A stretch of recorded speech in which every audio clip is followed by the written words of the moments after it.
This is Support is Sexy, episode 383, with millennial mentor and new girl on the Blok founder, Pauleanna Reid.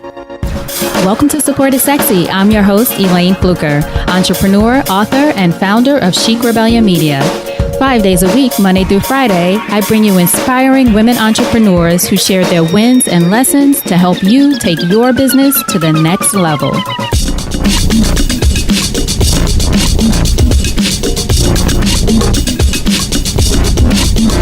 Here we go.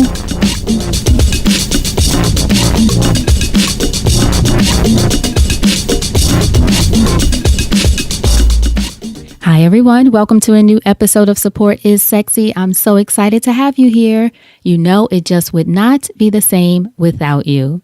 And if you are a woman podcaster who has her own show, or you're a woman who wants to guest on podcasts, I want you to go to girlonpodcast.com, which is a new booking service that I have that I'm bringing together women who podcast and women who guest, brilliant women on both sides of the mic, bringing them together to amplify your voice. Go to girlonpodcast.com to find out more. Now, if you've been listening to the podcast for a while, you know that I really appreciate all of the women who come on and not only share their stories, but share their stories so openly and candidly with so much love and compassion. So I truly appreciate that. And Pauleanna Reid, our guest today, is no exception. On this episode, Pauleanna, who is the founder of a company called New Girl on the Blok, which is a millennial mentorship company. She's also the founder of a company called Writer's Blok, which does writing, ghostwriting, speech writing for all different kinds of people, celebrities, entrepreneurs, etc. But on this episode, Pauleanna talks not only about her business, but also about her story, struggles within her life with mental health, going through a period of bullying, and how she got over that and decided to really attach herself to mentors, which makes sense why she has a mentoring company now, but attach herself to mentors who could really help her move forward, deciding, in fact, to drop out of college and really chart her own way of how she was going to get an education, become an entrepreneur, and make a difference. So in this episode, you'll not only hear Pauleanna's powerful story, but you'll also hear her talk about the value of mentorship and sponsorship at any age, also trusting the process, why self-care is an inside job. When she mentioned that, that really resonated with me. So all of us have to remember that self-care and self-love, that's an inside job.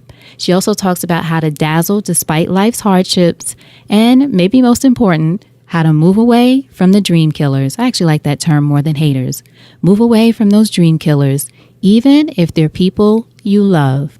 All right, so I know you're going to get a lot out of this episode. So without further ado, Pauleanna Reid. So Pauleanna, thank you so much for joining us for an episode of Support is Sexy. I'm excited to have you here. I'm excited to be here. Thank you for inviting me. Thank you. So our first question, when did you first fall in love with entrepreneurship? Well, my father has been a business owner for many years. Since I was a kid, he's always been very creative, always been, someone who takes initiative. And so I've been around it ever since I can remember. So I think that's when it really first started rubbing off on me. But it wasn't until, I guess, when did it really nip me in the butt? I guess like shortly after college, is when I realized like the potential that I had to earn income from my passions. What was it that happened after, where did you go to college? And then what was it that happened after college that sort of was that moment for you, if there was one moment? Well, actually, I dropped out of college my second year. I went to Sheraton College in Brampton, Ontario. And I think like after dropping out, I exposed myself to, or I tried to attach myself to mentors. And it was my mentors who really took me under their wing, allowed me to job shadow them. I was in the same rooms with them when they were having powerful conversations. And so I was able to observe and learn from their habits and some of the things that they were doing. What was the thing that made you decide to drop out after was it your second year, did you say? My second year, yeah. Did you decide to take a different path or? Yeah, you know what? I was in a college program that was selected for me by my parents. It wasn't what I wanted to do necessarily. I've always struggled with depression and anxiety since I was a kid. A lot of it stemmed from being misunderstood, being severely bullied in school. And so the reason why I dropped out was simply because I was so sick of all the labels and limitations and barriers that people had placed on my life. And I thought to myself, if I can't follow my passions, if no one's going to let me, step outside of this box, and like, what is the point, And so my choice to drop out of college followed the recovery process of 2 suicide attempts. And that's when I said, you know what, F this, like, I'm just going to do what I can, on my own clock, according to my own rules. And that's when I started thinking of how can I gain an education by watching other people, by building my experience. How can I gain it in a non-traditional sense? Right. Thank you for sharing that with us. I appreciate you letting us know what was going on during that time. Do you think it was important for your healing during that time to sort of for lack of better words, sort of take control of your life in that moment and, just as you said, decide this is what I'm going to do or the way I'm going to move forward, just for people who might be in a similar space or feeling confused or feeling like they're doing something that's not really what their true path is? Yeah, absolutely. I think a lot of times we cripple ourselves with other people's opinions, and that's just what it was. Like, it was so many years of built up, so many years of frustration, so many years of living my life to the beat of other people's drum. And I was like really fed up. And so for me, it was just really important that I finally got a backbone. And I finally told myself that this is my life and my dreams are worth it. And whether I fall flat on my face or whether I rise above the obstacles, like, I want the opportunity to do so.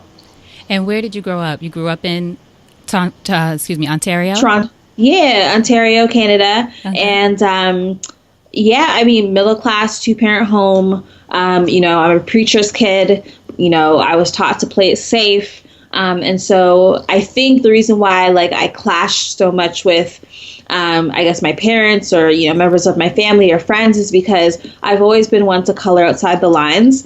And I think, people automatically label you a problem child, or they think something's wrong with you. And so those tough conversations is what would often trigger, bouts of depression or panic attacks. Mm-hmm. So what was it like then when you got to college or after you decided to leave college, I should say, and you decided to find those mentors? In what ways did that shape who you've become today as a businesswoman, that period of your life? I think mentorship is extremely important. Not only mentorship, but sponsorship, which I feel like a lot of women don't necessarily take advantage of. So for me, my first mentor, I found her in 2009. If anyone wants to look her up on Instagram, her Instagram is @TorontoShay. And I was creeping her and stalking her on Facebook. This is when Facebook was relatively new. And I messaged her and I asked her to dinner. And miraculously, she said yes. She was willing to take a chance on me. And honestly, a beautiful friendship and sisterhood, arose from that point. And since then, I've had multiple mentors in my life who simply changed my life by, believing in me on days where I didn't believe in myself, or perhaps sending that intro email to a job opportunity, or advocating for me when I wasn't in the room. My mentors and sponsors have really been my champions and cheerleaders. And that does wonders for you. I mean, the power of someone believing in you can mentally and physically change the game.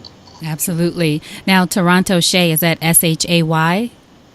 Yes. Okay, I'll make sure I link to that. Now, what was it that you linked to her, I should say? What was it about her that made you initially, as you say, stalk her on Facebook? Did you already know about her somehow, or how did you come across her for people who might be looking for mentors in general? Absolutely. So she was one of the first bloggers. I mean, around this time, blogging was relatively new as well. And she was one of the first bloggers on the scene in Toronto, and she was wildly popular. I mean, she has great women empowerment events. She was one of the first to ever do it. And so I thought she was fly. I thought she was smart. I loved the way she carried herself. She had that magic and that je ne sais quoi and that confidence that like I craved. And so I knew that I had to be her friend somehow. And so I literally just straight up asked her. Excellent. Now, is this something that I would think that it is, but that you suggest for women listening? And I think important to say, no matter your age, but do you think it's something that's important for women to do, to reach out to other women or whoever that they admire what they're doing and see if there's a way to authentically connect with them? Yeah, absolutely. I mean, there are a lot of articles that say like you shouldn't just ask someone to randomly be your mentor. Mm-hmm. But honestly, like that strategy has kind of worked for me. I think that building genuine friendships beyond mentorship, I mean, because you can have digital mentors, you can have, Tony Robbins and Oprah and Gary Vee. But also, too, just having like a group of girlfriends that you can count on, other people who understand the struggle. I think it's super important. I mean, I try and reach a quota of connecting with 4 strangers over coffee a month. Wow, yeah, that's ambitious.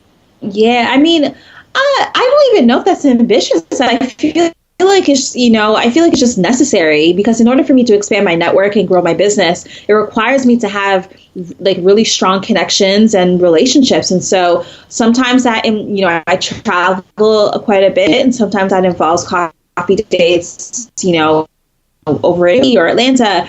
And so like, I'm really trying to build a global brand. So I need to think that way. Excellent. I love it. Now tell people the difference between sponsors and mentors for those who haven't heard that before. Yeah, absolutely. So sponsors are in your life to give you advice and guide your steps, whereas a mentor, I totally flipped that. So mentors are in your life to guide your steps and give you advice, and sponsors are individuals who advocate for you when you're not in the room. So those individuals will use their network or leverage their connections and experience to get you that job opportunity or to, get you that grant or that funding opportunity. Like they're your biggest cheerleaders, and they will send the email, they will make the phone call, they'll do whatever it takes to make sure that you get into the room with the biggest players or you're granted an opportunity. Mm-hmm. Now, when you connect with someone, do you have a sense of whether or not you'd like them to be a mentor or a sponsor, or does that relationship evolve over time? Yeah, I think honestly it evolves over time. You can't just ask somebody for. I do believe in women speaking up and asking for what they want, but I also believe that should be earned, right? You can't, like, for instance, when I became a contributor at Forbes, my mentor and I built a relationship over the course of like 2 or 3 years before I even asked for something that big. I knew that she was in those rooms. I knew that she knew the editors at Forbes personally. Before I asked her, if she could help me become a contributor at Forbes, we had built a mentorship relationship over the course of 2 to 3 years. Let's talk about the importance of being what I call in motion when you are connecting with people that could be mentors, advisors, sponsors, or what have you. And I say that because sometimes I know with me having a podcast called Support is Sexy and talking a lot, obviously, about support, I always have to correct people when they get that confused with me saying you need someone to be your savior. And I try to encourage people to be on the move, as you obviously are, on the move, doing something, having plans, having a vision. And then I feel like other people then want to get on board to support you, to help you. So is that something that you try to encourage the people that you work with to sort of be in motion already, even if you don't have all the answers? You are 100% right. I always tell people who message me on Instagram or Facebook or I should be the very last resort. Like, don't come to me unless you've exhausted all of your options. You know what I mean? And that goes the same. Like, I follow that same rule when I approach other individuals, like when I approach my mentors as well, right? Like, they all caught me in motion, and it's just, it's as simple as them just asking the right questions or, Googling me or, looking at my profile online. Like, people want to know that you're doing things. I believe that blessings have requirements. And so in order to achieve those blessings, yes, absolutely, you need to be in motion. Like, you need to be exhausting all of your options, all of your possibilities, and then you ask somebody for help. So let's talk a little bit about going back to after school when you decided to gather or be around these mentors and different people. What did you see as the possibilities for yourself as an entrepreneur after that experience? Absolutely. So because I was bullied in high school, I spent a lot of time alone. And during my times alone, I would doodle and journal a lot. And so I, use written word as a form of expression. So I knew from a very young age that I wanted to become a professional writer. I also come from a family of amazing speakers and pastors and preachers. And so I also knew that, when I found my voice, I wanted to be a motivational speaker as well. It was just a matter of time. It was just a matter of building my confidence and connections. And so for me, it clicked, when I dropped out of school, because I was like, you know what, I can really do this. And I started studying the courses and the lives of other successful individuals. And I realized that every great artist, every great entertainer, every great speaker, they were once an amateur. Everybody starts at zero. And so the possibility just really opened for me when I realized that and I put that into perspective. That's right. Every master was once a novice, right? Yes, exactly. Absolutely. So tell us now about your business today, how has evolved and how you support your clients. Yeah, absolutely. So I run two businesses alongside my personal brand. So with the personal brand, Pauleannareid.com, that is, the umbrella to my book, Everything I Couldn't Tell My Mother, and also motivational speaking. My two businesses, so the first one is called New Girl on the Blok. And essentially what I do is I turn shy girls into fly girls. I turn shy girls into career savvy, confident women. I work with millennial women who are going through various transitions. So on one hand, I may be working with homeless youth and prostitutes and strippers and individuals who are going through quarter life crisis. On the other hand, I could be working with celebrity kids or, Olympic athletes. I like to work with millennials because, I am one, and I better connect with them. But I really do think that, life and God, I just feel like we are not meant to be crying every single night and believing that we are broken. And so, like I said before, the power of someone believing in you can mentally and physically change the game. And me being a sister, a friend, a cheerleader, a mentor to these individuals, I've seen so much amazing success and have tons of success stories to tell. And so for me, because mentors have played such an important role in my life, it's just super important that I pay it forward. And on your blog, as you mentioned, Pauleannareid.com, which I'll make sure I have links to for everyone listening, you share career strategies, of course, but then a lot of your personal struggles and some of the things that you've shared with us today. You're very open about that on the blog as well. I would imagine that helps you to connect with your clients. Is that something that you would say is true? Just because even if they haven't gone through exactly the same thing, there's just an openness, it seems to be there. Yeah, absolutely. With my second business called The Writer's Block, I work with a lot of high-profile individuals as a ghostwriter. And so with that business, it's interesting because we connect on a level because a lot of my clients, they are, I'm writing their keynote speeches and I am helping them with, write their books, and I'm helping them become storytellers. I think a lot of individuals are now realizing that being vulnerable and being open and honest is now helping their brands. Whereas I think at one point, people would assume that it hurt it.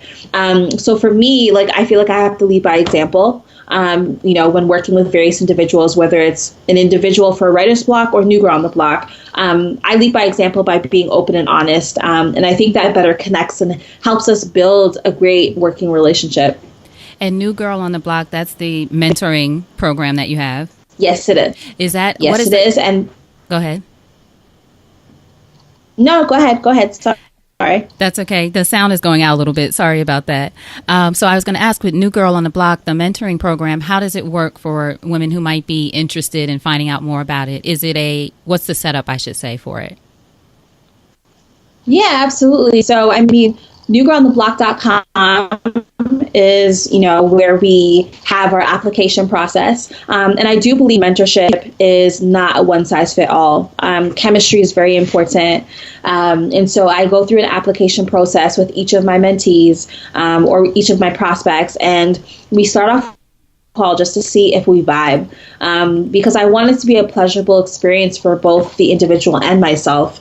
So it's as simple as filling out the application. I receive it on my end, and then I go through a vetting process to see how serious and how mentally prepared this person is to take on the next steps. And from there, I mean, the sky is the limit. We start off with one-on-one sessions. I build custom curriculums for each mentee. We have scholarships. We have, local and international field trips. There's so much involved in the process depending on what the individual's needs are.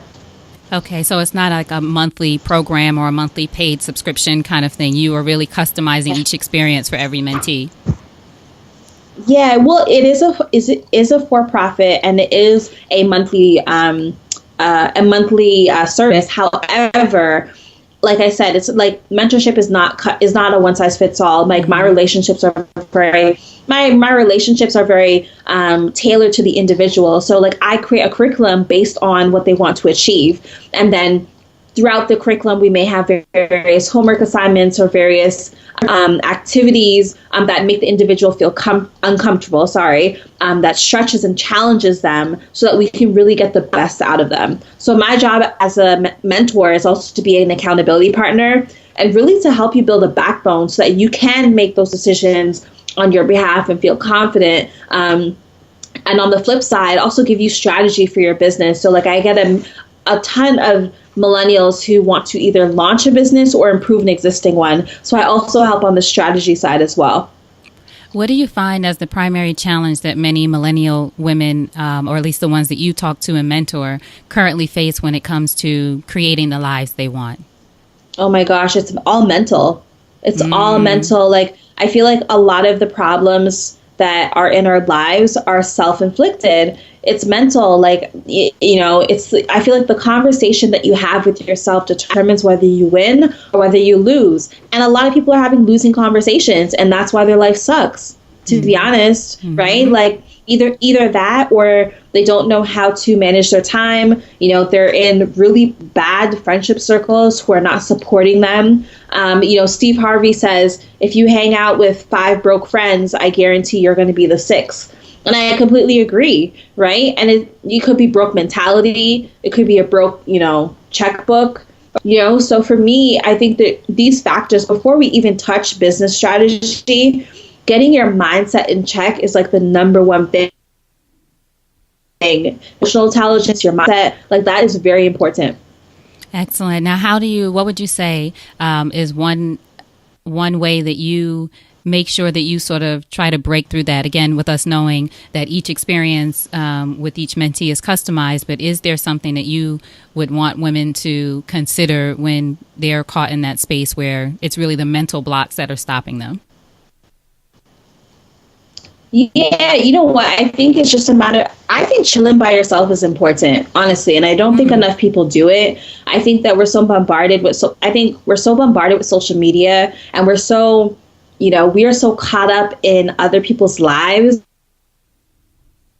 that we have no idea what's going on in our own.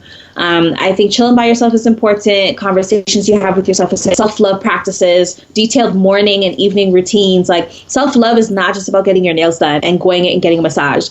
Self-love is, a lot of internal work. Maybe you need to see a therapist. Maybe you're still dealing with shit from your childhood, right? Like I feel like there's so many layers to who we are, and not enough people take the time to really go through those layers, probably because they've been wearing a mask their whole lives, or maybe they don't want to deal with the reality or harsh truths. But I think that self-work needs to be done before you even think about touching or launching a business or brand of your own. You're so right, I think, too, especially about the mask. And a lot of us sometimes don't spend that time alone, even whether we realize it or not, because we don't even want to ask ourselves those questions. Do you think? Yeah, absolutely. Because it sucks and it's hard and it stretches you and it makes you cry. But you know what? I always tell people, like, trust the process, even if you don't understand it. Allow it to break you and build you. You know what I mean? And like, just accept it in all of its mess, because it's going to make you such a better woman, as a result. What would you say are 3 ways that we as women can, quote unquote, dazzle in spite of life's hardships? Because that's something that I saw on your website, and I just think the language is brilliant. So what are 3 ways that you would advise that we do that, or that we can do that?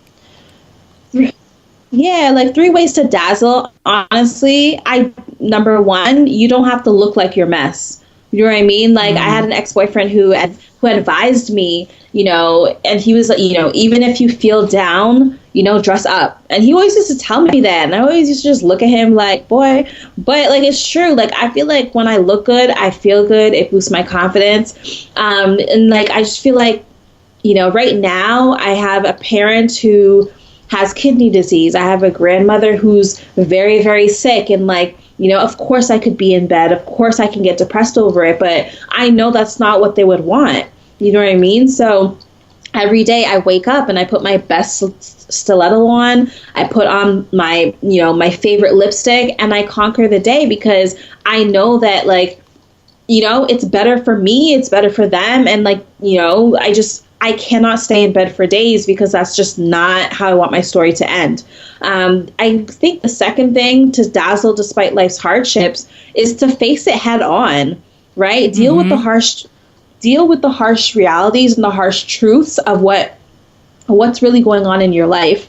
And the third thing is, I think the third thing should be to surround yourself with really dope, cool, smart people, right? Like, I feel like friendships are so hard to develop, and when you do have someone who's on your team who rides for you, cherish and really keep that person close. I have a few friends that I can call in case of emergency, and I'm very blessed to have those relationships. I have a best friend who's been in my life for 25 years, and I know that not everyone has that accessibility, but with social media, turn those online relationships offline, right? And don't be afraid to like create and cultivate a friendship circle that you really love and trust. Because when shit hits the fan, you really want to know that you have a shoulder to lean on. And do you think on the other end of that spectrum, also don't be afraid to move away from some people who might not be in the same place that you're in right now? I think that's something else. Yes. Something else that holds us back, because we're so worried about leaving someone behind or hurting someone else's feelings or whatever it is. And it doesn't have to be done in a mean and evil way, but sometimes it's for self-preservation. Do you think? Absolutely. And sometimes, honestly, those dream killers look like your parents. It looks like family members, siblings. You just got to do what you got to do, and just like think about you at the end of the day. You have to be a little bit selfish sometimes. Yeah. And I think in my own experience, what I found too is not trying to judge their, as you said, as dream killers, or judge what they're doing, I should say, or try to understand it. Oh, they're doing this because of X. This is where they are. They don't understand whatever it is that you're trying to do. You have to move forward. Because I think it's easy to get caught up in, why doesn't this person support me, or why not this, why not that, as opposed to being focused on moving forward with people, as you said, who can really make a dope circle around you. Exactly. Like, they have every right to their opinion, and you have every right to look past it. And you really have to just focus with your head down, shut out the noise, and just understand that, like, with or without them, you're still amazing. Like, if I had listened to anybody during I failed a lot of high school classes, and traditionally, if you were to look at my report card, like, I really should not be where I am today. Like, nobody predicted that I would be where I am, right? And so if I had listened to my teachers, if I had listened to my guidance counselors, if I had listened to my parents, like, we wouldn't even be talking right now. So I think you have to find a place inside your heart where nothing's impossible, and you really have to, like, do the work. And for you, as you mentioned to us earlier, with deciding to leave school and deciding to make some changes, do you feel like the decision is the first step? I do. Yeah, you're absolutely right. You know what? Because in a lot of conversations, I realize that a lot of people do not know what they want. And until you can get super clear with that vision, you're not going to attract it. And I'm a big believer of vision boards, law of attraction. I'm a big believer in writing things down that you want. And so unless you got to get clear. And that's why I think chilling by yourself is important, because you need time alone to process these thoughts without being influenced by other people's opinion. Right. Now, this time that you have alone or chilling by yourself, for you personally, is that something that you schedule within your days or your years or however often that you do it? Do you schedule that time for yourself? Which I know some women entrepreneurs have told me that they do. Yeah, so like I follow a similar process to Bill Gates. Like every year he goes on what's called a think week, right? And so for me, I try and have those at probably like once a quarter, where I'll go away for a few days and I'll just, I'll literally just either study material, I'll submerge myself in self-love practices, or maybe I'll catch up on some things I've always wanted to do, or maybe I'll do some things I've never done. Right. So I really try and be intentional with how I use that time. And I personally love time by myself because I've grown to love the person that I am. And so for me, I do the most growth. Mm-hmm. What would you say that entrepreneurship has taught you about yourself as a woman? Taught me about myself to always ask for more. Mm. I think for me, it's so easy to value your services and your prices. It's so easy to, think in lack instead of abundance. And so for me, like every time that I reach an accomplishment, I always say to myself, there's so much more where that came from. You know what I mean? And so I've been in situations with, having to negotiate my rates, with men, or, having to be in rooms with just men, or, because I'm, obviously with writer's block, I'm working with a lot of executives. And, for me, it's like always ask for more, always know that you deserve to be in the room and your work will speak for itself. Did that take practice? 1,000%. Mm-hmm. And it really took me having to study the habits of successful women I admire. So they may be scared, they may be, whatever they feel on the inside is not necessarily what they show on the outside. And sometimes you just got to talk yourself into it. In what ways have you, or what's an example would you say where you pushed yourself to ask for more? You don't have to give us the details of the deal or the company or that kind of thing, but just for women who hear it, who might be in that place where they're stuck and can't even imagine asking for more. Or sometimes it's more, definitely, I agree with that, but sometimes we don't even ask for what we want, just even that starting point.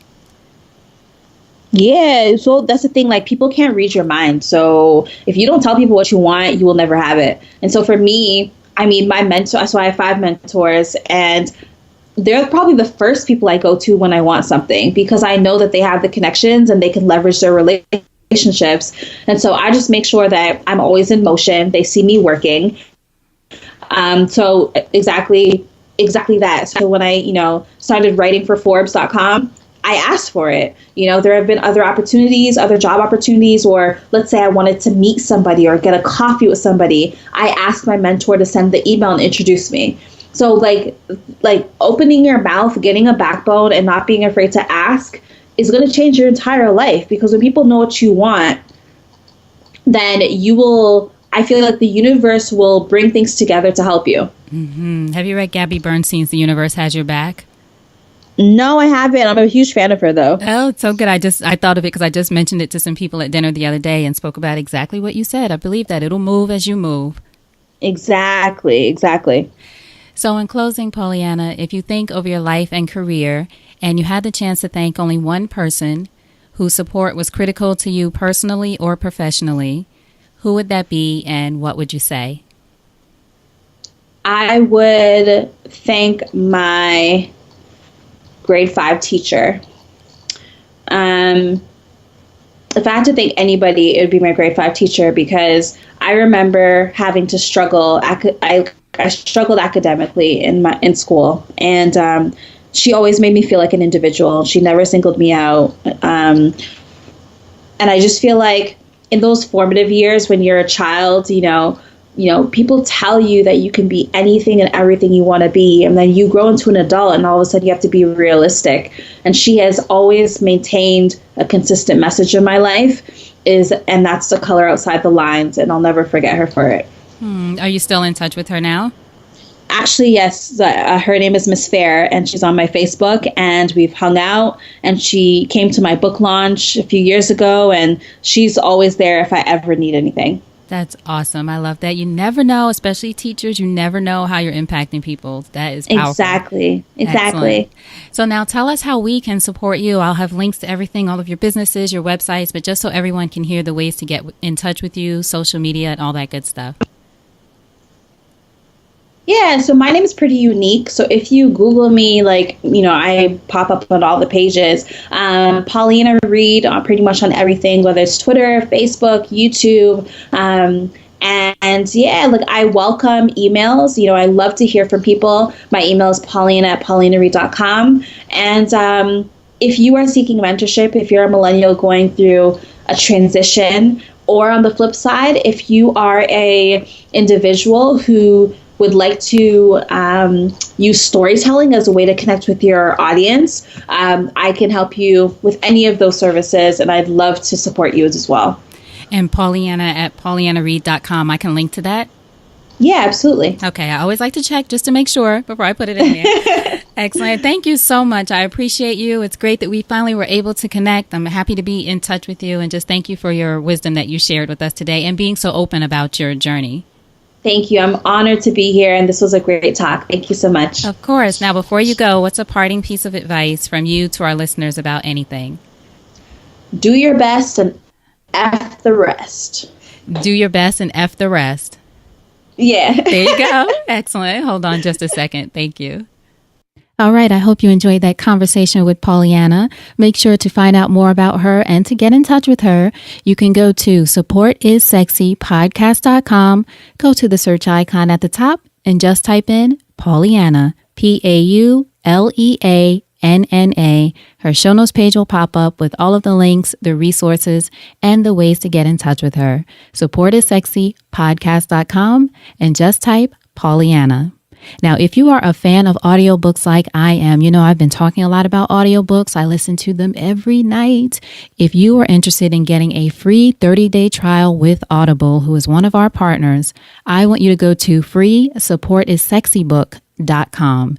A free 30-day trial, you'll have access to 180,000 titles. And if you stay signed up, you'll get a free download from them.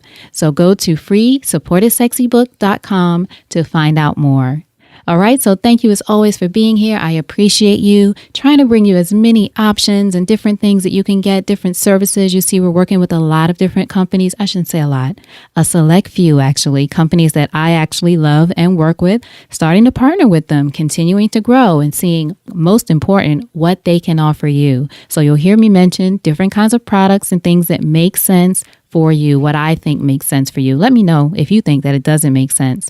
But companies like Audible, Meet Edgar, others that we're beginning to work with, I'm really excited about companies showing up to support the podcast, but also to support women entrepreneurs. So we want to make sure we support them as well. So if you ever hear anything on here that sounds like it's of interest to you, make sure you go to the website, check out the offer, and see if it works. All right. So again, thank you for being here. I always say it wouldn't be the same without you. So until we speak again, always remember, you deserve support. And I'll talk to you soon. Take care.